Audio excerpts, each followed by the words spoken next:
my fit anyway.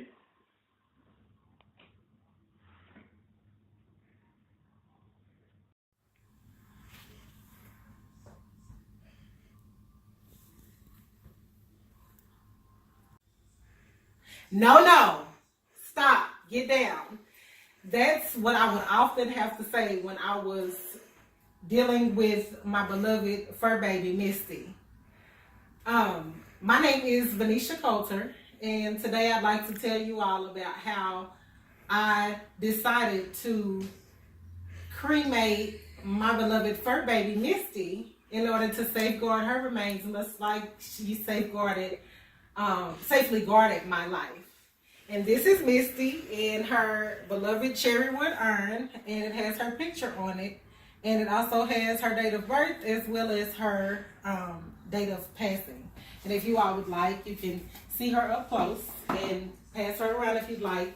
So for those of you that don't know Misty, I'd like to give a little background. Misty was given to us by a neighbor that used to live behind us, and she came over. She was handheld. She was a little handheld, kind of like a teacup Yorkie or something like that. She actually was a very good pet. I mean, she was kind of small, real long, and she loved to get into things. And Misty, she just was like so full of life when she would enter a room, or when she would, interact with others. She would always interact with the kids. She was very protective of our household. So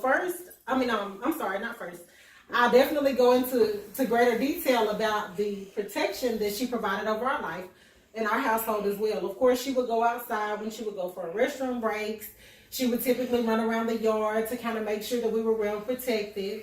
Then when she would come back, she would also be inside of the house, and we would let her in. She would stand around the house or what have you. Somebody would ring the doorbell. She was real protective of who came over to visit.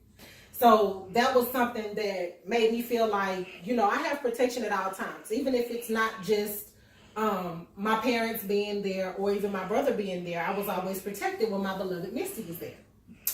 So fast forward to the day that she, the feelings that I felt when she came into the household. Of course, I was overjoyed. I was just like, okay, didn't realize how much responsibility having a dog was.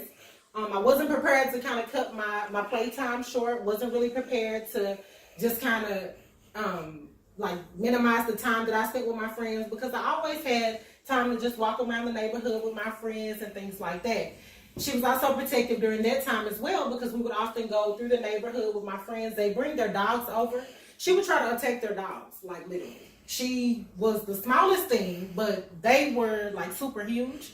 And she would even try to attack them. Just if they got close to me or if they tried to sniff me, she would often try to attack them. But that was just her way of letting me know that she's here to protect me at all costs, whether it be in the house, whether it be in public, or what have you. Fast forward to when she actually passed away.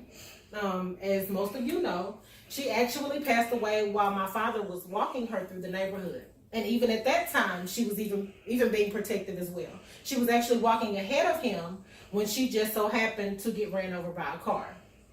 So that's something that has stuck with me. It stayed with me throughout my entire life. And I will never forget my beloved fur baby, because she was always protective of me. So I definitely felt the need to safeguard her remains like she safely guarded my life throughout my entire life, and how she dedicated her life to being my protector. And I really appreciate her for that. And after her passing, it just kind of made me realize that you definitely should be thankful for those around you, be they pets, family members, friends, and you should cherish all of the relationships and friendships that you have, because you never know when will be the last time that you'll see them. So I'd like to thank you all for coming, and thank you all for allowing me to speak to you with regards to my beloved Misty, and we will see you guys again soon.